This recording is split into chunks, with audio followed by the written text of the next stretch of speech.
ദൈവ തിരുനാമത്തിന് മഹത്വമുണ്ടാവട്ടെ. Bible reading പ്രോഗ്രാമിൽ സംബന്ധിക്കുന്ന ഏവർക്കും കർത്തൃനാമത്തിൽ സ്നേഹവന്ദനം അറിയിക്കുന്നു. അപ്പോസ്തല പ്രവൃത്തികൾ 15-ാം അധ്യായമാണല്ലോ ഇന്ന് നമുക്കിനി വായിച്ച് ധ്യാനിക്കുന്നത്.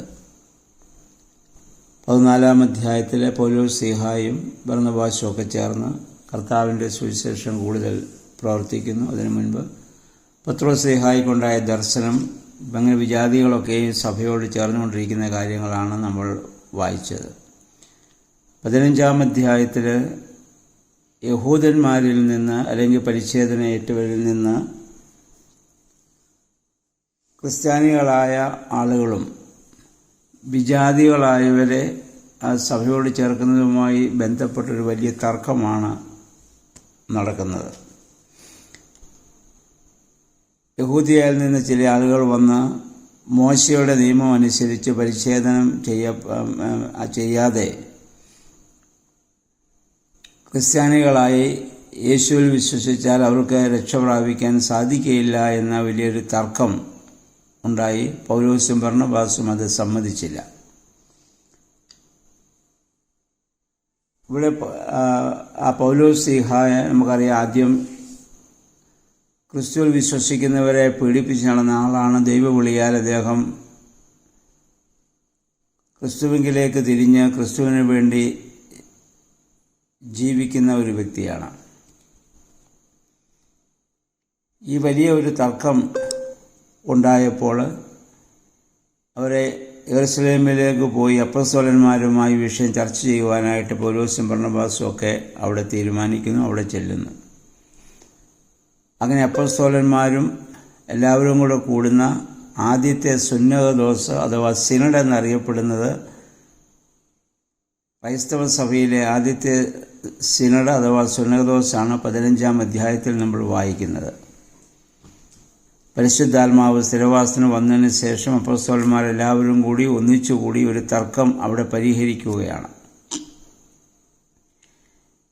യഹൂദന്മാരിൽ നിന്ന് ക്രിസ്ത്യാനികളായവരുടെ വാദം, ഒരാൾ ക്രിസ്ത്യാനിയാകുന്നുവെങ്കിൽ ആദ്യം പരിച്ഛേദനയേറ്റ് യഹൂദനാകണം, യഹൂദനായതിനു ശേഷം വീണ്ടും സ്നാനമേറ്റ് അവൻ ക്രിസ്ത്യാനിയാകണം. എന്നാൽ ജാതികളെ സഭയിലേക്ക് ചേർത്തുകൊണ്ടിരുന്ന പൗലോസും ബർന്നബാസും പറഞ്ഞു അതിൻ്റെ ആവശ്യമില്ല. ക്രിസ്തുവിനോട് ചേർക്കപ്പെടുമ്പോൾ സ്നാനമേൽക്കുമ്പോൾ അവർക്ക് ഹൃദയ പരിച്ഛേദന ലഭിക്കുന്നുണ്ട്. പിന്നെ ഒരു പരിച്ഛേദനയുടെ ആവശ്യമില്ല. കാരണം പരിച്ഛേദന എന്ന കർമ്മം കൊണ്ട് ആരും സ്വർഗരാജ്യം അവകാശമാക്കുകയില്ല. ആദ്യം യഹൂദനായിട്ട് പിന്നെ ക്രിസ്ത്യാനിയാവേണ്ട കാര്യമില്ല. ആദ്യമേ തന്നെ ഏത് ജാതിയിൽ നിന്നും ആർക്കും ക്രിസ്ത്യാനികളാകാം. ഈ കാര്യത്തിലാണ് വലിയ തർക്കമുണ്ടാകുന്നത്. ഈ തർക്കത്തിന് ഉണ്ടാകുമെന്ന് അറിഞ്ഞുകൊണ്ട് തന്നെയാണ് ദൈവം നേരത്തെ പത്രോസ് ശ്ലീഹായ്ക്കൊരു ദർശനം കൊടുത്തത്. ദൈവം ശുദ്ധീകരിച്ചതിനെ ആരും അശുദ്ധമെന്ന് വിചാരിക്കാൻ പാടില്ല. അങ്ങനെയാണ് കൊർന്നല്യോസിൻ്റെ ഭവനത്തിൽ പത്രോസ് ശ്ലീഹാ ചെല്ലുന്നതും അവിടെ വെച്ച് ആ സംഭവങ്ങൾ നടക്കുന്നതൊക്കെ നമുക്കറിയാം.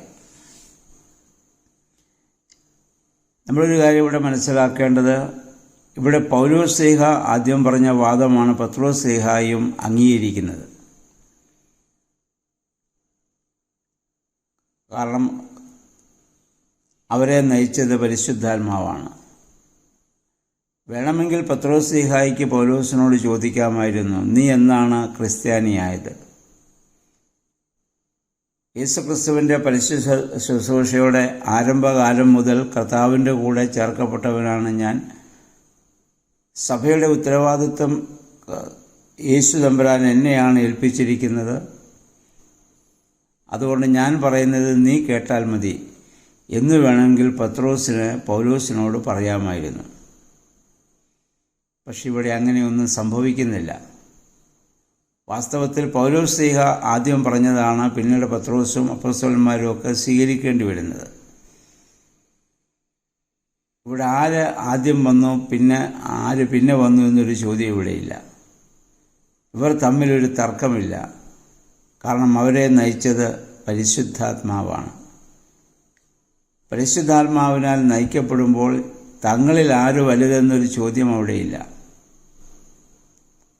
അവിടെ ദൈവനാമം മഹത്വപ്പെടണം, യേശുവിൻ്റെ നാമത്തിൽ എല്ലാവരും രക്ഷ പ്രാപിക്കണമെന്നുള്ള ഒറ്റ ചിന്ത മാത്രമേ അവർക്കുള്ളൂ. ഈ ഒരു അനുഭവം ഇന്ന് സഭയിൽ ക്രൈസ്തവ സമൂഹത്തിൽ നിന്ന് തന്നെ നഷ്ടപ്പെട്ടിരിക്കുന്നു. എല്ലാ സഭകളിലും അത് നഷ്ടപ്പെട്ടു എന്ന് വേണമെങ്കിൽ പറയാം. എല്ലായിടത്തും വാദങ്ങളും തർക്കങ്ങളും കലഹങ്ങളും വ്യവഹാരങ്ങളും കൂടുതൽ ശക്തമായിക്കൊണ്ടിരിക്കുന്നു. കാരണം പരിശുദ്ധാത്മാവിൻ്റെ പ്രേരണയാലല്ല ഇന്ന് തീരുമാനങ്ങൾ കൈക്കൊള്ളുന്നത് എന്നുള്ളതാണ് അതിന് കാരണം.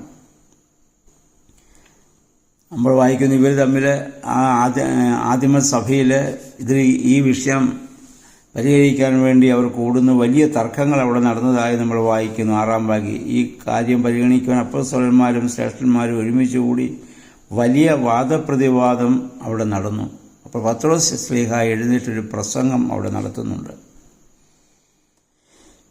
അദ്ദേഹം ചോദിക്കുന്നു, ദൈവം നമുക്കെന്നതുപോലെ ജാതികൾക്കും പരിശുദ്ധാത്മാവിനെ നൽകിക്കൊണ്ട് അവരെ അംഗീകരിച്ചെങ്കിൽ നമ്മളെയും അവരെയും തമ്മിൽ വേർപെടുത്താൻ നമുക്കെങ്ങനെയാണ് സാധിക്കുന്നത്? അതുകൊണ്ട് നമ്മുടെ പിതാക്കന്മാർക്കോ നമുക്കോ താങ്ങാൻ വയ്യാതിരുന്നൊരു വലിയ നുകം, ഭാരം എന്തിന് ഈ ജാതികളിൽ നിന്ന് വരുന്നവരുടെ മേൽ നമ്മൾ വെച്ച് കിട്ടുന്നു? എന്തിനാണ് നമ്മളവരെ പരീക്ഷിക്കുന്നത്?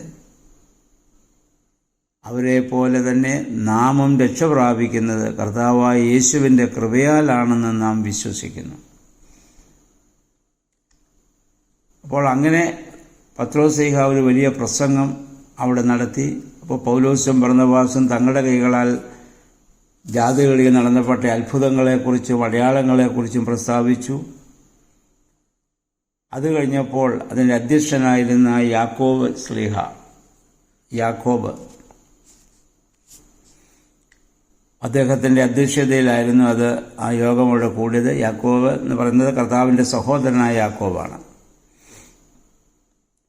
അദ്ദേഹം എഴുന്നേറ്റ് പത്രോസ് ശ്ലീഹ പറഞ്ഞതിനെക്കുറിച്ച് അദ്ദേഹം വീണ്ടും അത് പറയുന്നുണ്ട്. അതിലൊരു പ്രവചനം അവിടെ എടുത്ത് പറയുന്നുണ്ട്. ആമോസിൻ്റെ പ്രവചനം 9-ാം അധ്യായത്തിൻ്റെ 11 മുതൽ 12 വരെ ഇങ്ങനെ എഴുതപ്പെട്ടിരിക്കുന്നു.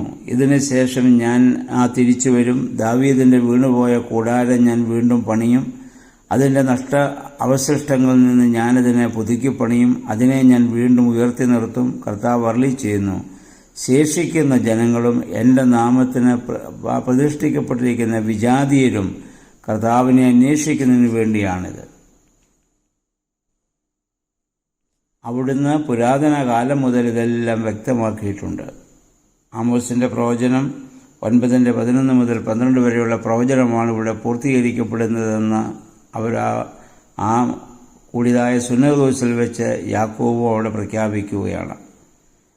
അങ്ങനെ അവിടെ വെച്ച് ആ പ്രശ്നം അവിടെ പരിഹരിക്കുന്നു. യാക്കോബ് അവിടെ അവസാനം ആ പ്രശ്നപരിഹാരത്തിന് വേണ്ടി അദ്ദേഹം പറഞ്ഞ 4 കാര്യങ്ങൾ മാത്രം ജാതികളിൽ നിന്ന് വരുന്നവർ മാറി നിൽക്കാൻ നമുക്ക് ആവശ്യപ്പെടാം.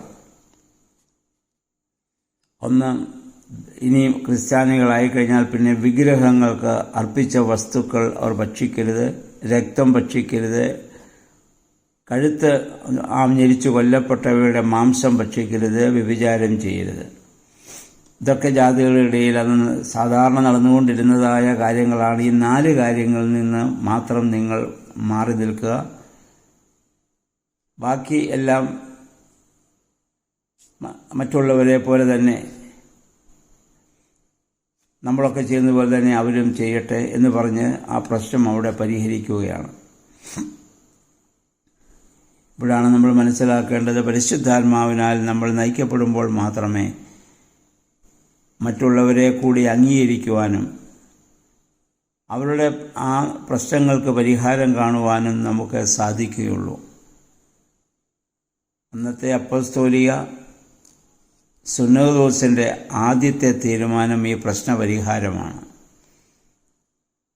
എന്നാൽ ഇന്ന് സുന്നഹദോസുകൾ കൂടിയാണ് കേസുകൾ കൊടുക്കാനും തർക്കങ്ങൾ കൊടുക്കുവാനും ഒക്കെ തീരുമാനങ്ങൾ എടുക്കുന്നതും അങ്ങനെയുള്ള വലിയ പ്രതിസന്ധികളിലേക്ക് സഭകൾ പോകുന്നതും ഒക്കെ നമുക്കിന്ന് കാണാൻ സാധിക്കുന്നുണ്ട്. ഒരേ സഭയിലെ അംഗങ്ങൾ തന്നെ വിഘടിച്ച് നിന്നുകൊണ്ട് തർക്കങ്ങൾക്ക് വേണ്ടി, വ്യവഹാരങ്ങൾക്ക് വേണ്ടി ജാതികളുടെ ഇടയിലേക്ക് പോകുന്ന, ന്യായാധിപന്മാരുടെ ഇടയിലേക്ക് പോകുന്ന ഒരു സാഹചര്യം എന്തൊരു വിരോധാഭാസമാണെന്ന് നാം ചിന്തിക്കേണ്ടതാണ്.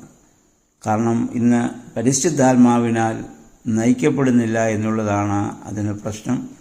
അതുകൊണ്ട് ഈ നോമ്പിൻ്റെ ദിവസങ്ങൾ നമ്മൾ പ്രാർത്ഥിക്കേണ്ട ദൈവമേ പരിശുദ്ധാത്മാവിനാൽ നയിക്കപ്പെടണമേ എന്നുള്ളതാണ്. ഇനി 36 മുതലുള്ള വാക്യങ്ങൾ നമ്മൾ വായിക്കുമ്പോൾ പൗലോസും ബർന്നബാസും തമ്മിൽ ഒന്ന് വേർപിരിയുന്നതായ ഒരു സാഹചര്യം നമുക്ക് കാണാൻ പറ്റും. കാരണം പൈശാചിക ശക്തികൾ എപ്പോഴും മനുഷ്യനെ ഇങ്ങനെ അലട്ടിക്കൊണ്ടിരിക്കും. ഇതിനു മുൻപ് സഭയോട് ചേർന്ന് പ്രവർത്തിച്ച ഒരുവൻ മാറിപ്പോയി. അവനെ കൂടെ ചേർത്തുകൊണ്ട് സുവിശേഷ ആ പ്രവർത്തനത്തിന് വേണ്ടി ബർന്നബാസ് ആലോചിച്ചപ്പോൾ പൗലോസ്ലീഹ അതിനോട് ചേരാതെ മറ്റൊരു സ്ഥലത്തേക്ക് ശീലാസിനെ കൂടി തിരഞ്ഞെടുത്തുകൊണ്ട് അദ്ദേഹം പോകുന്നതായി നമുക്ക് കാണാൻ പറ്റും. എന്നാൽ അതൊരു വലിയ അകൽച്ചയിലേക്ക് പോകുന്നില്ല. അവരുടെ ആ അഭിപ്രായത്തെ പരസ്പരം മാനിച്ച് അവർ രണ്ട് ഗ്രൂപ്പായി 2 സ്ഥലങ്ങളിലേക്ക് പോയി സുവിശേഷം അറിയിക്കുകയാണ്. അല്ലാതെ അതിൻ്റെ പേരിൽ പിന്നെ ഒരു വലിയ വാദപ്രതിവാദങ്ങളോ തർക്കങ്ങളോ കലഹങ്ങളോ ഒന്നും അവിടെ ഉണ്ടാവുന്നില്ല. മനുഷ്യരെല്ലാം വ്യത്യസ്തരാണ്. വ്യത്യസ്തമായ അഭിപ്രായങ്ങൾ എല്ലാ മനുഷ്യർക്കും ഉണ്ടാകാം. എന്നാൽ ആ അഭിപ്രായം ഒരു കലഹത്തിലേക്ക് പോകാതെ അവരെ കൂടി അംഗീകരിച്ചുകൊണ്ട് പ്രവർത്തിക്കുവാനും ജീവിക്കുവാനും സാധിക്കുന്നതാണ് പരിശുദ്ധാത്മാവിനാൽ നയിക്കപ്പെടുന്ന ജീവിതം എന്ന് പറയപ്പെടുന്നത്. അതുകൊണ്ട് ഈ നോമ്പിൻ്റെ ദിവസങ്ങൾ ഈ അനുരജ്ഞനമാണ് ഈ 15-ാം അധ്യായത്തിൽ നമ്മൾ കാണുന്നത്. ഇപ്പോൾ വലിയ നോമ്പിൻ്റെ ദിവസങ്ങളാണല്ലോ. നമ്മുടെ സഭയിലും ഈ അനുരജ്ഞനത്തിൻ്റെ അനുഭവം ഉണ്ടാകുവാൻ പരിശുദ്ധാത്മാവ് നേതൃത്വത്തിലുള്ള ഓരോരുത്തരും ഇടപെടുവാൻ നമുക്ക് പ്രാർത്ഥിക്കാം. അതനുസരിച്ച് ദൈവമേ നഷ്ടപ്പെട്ടു പോയ ശാന്തി സമാധാനവും സഭയിലേക്ക് വിശ്വാസികളിലേക്ക് കടന്നു വരുവാൻ തക്കവണ്ണം ഇടയാകണമേ. വ്യവഹാരങ്ങളൊക്കെ അവസാനിപ്പിച്ച് അപ്പോസ്തോലിക കാലത്ത് അപ്പോസ്തലന്മാർ ഒന്നിച്ചുകൂടി ഇതിൽ ആരാണ് വലുത് ആരാണ് ചെറുത് എന്നുള്ള വ്യത്യാസമില്ലാതെ അവർക്കത് പരിഹരിക്കാൻ സാധിച്ചതുപോലെ പരിഹരിക്കാനിടയാവട്ടെ എന്ന് നമുക്ക് പ്രാർത്ഥിക്കാം. ഇന്ന് പകൽക്കാലം ഈ 15-ാം അധ്യായം വായിച്ച് ധ്യാനിച്ച് അതനുസരിച്ച് ജീവിക്കുവാൻ പരിശുദ്ധാത്മാവെ ശക്തീകരിക്കണമേ എന്ന് നമുക്ക് പ്രാർത്ഥിക്കാം. എല്ലാവർക്കും നല്ല ഒരു ശുഭദിനം ആശംസിക്കുന്നു. ദൈവനാമം മാത്രം മഹത്വപ്പെടട്ടെ.